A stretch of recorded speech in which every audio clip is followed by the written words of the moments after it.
morning. We are going to learn about order of operations today, so make sure that you have your notebook and a pencil. You can pause at any point when you need to stop to catch up with some of the notes or rewind and go back. At the top of your page, you want to make sure that you write order of operations.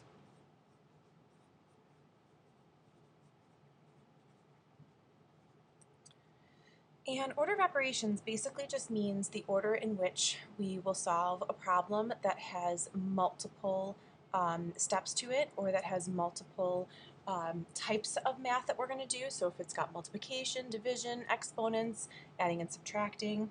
So under order of operations, I then would like you to write Pemdas. Really big, Pemdas. And it stands for parentheses, exponents, and remember you should be writing this down, multiplication, and division, and then addition and subtraction.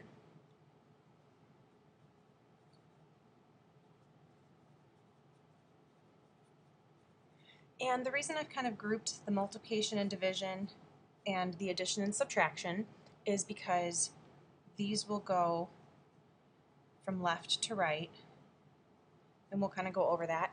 But whenever you are solving a problem, you're always going to do anything in parentheses first, then you're going to do anything with exponents next, then any multiplication and division in the problem you'll solve from left to right, so in whichever order it is in the equation. And then the same will go for addition and subtraction, that you'll do that in whichever order it is from left to right. So for instance, if we have the problem 5 plus 3 times 5 equals. We're going to check for parentheses. There are no parentheses. We'll check for exponents. No exponents.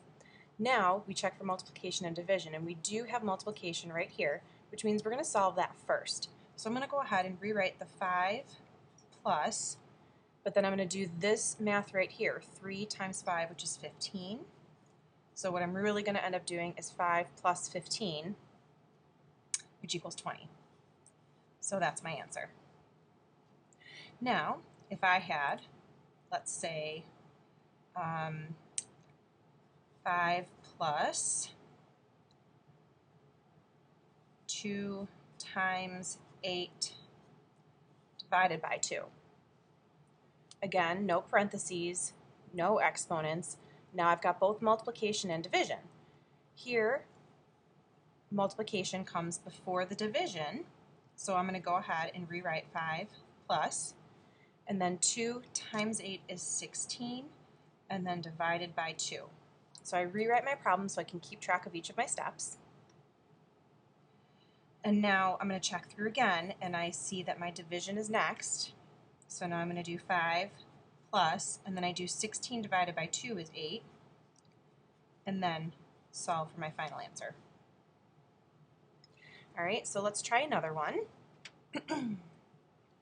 So here I'm going to do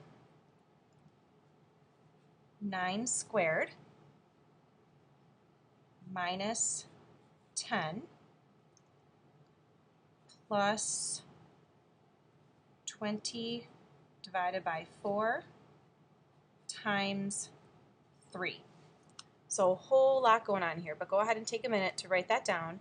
9 squared minus 10 plus 20 divided by 4 times 3.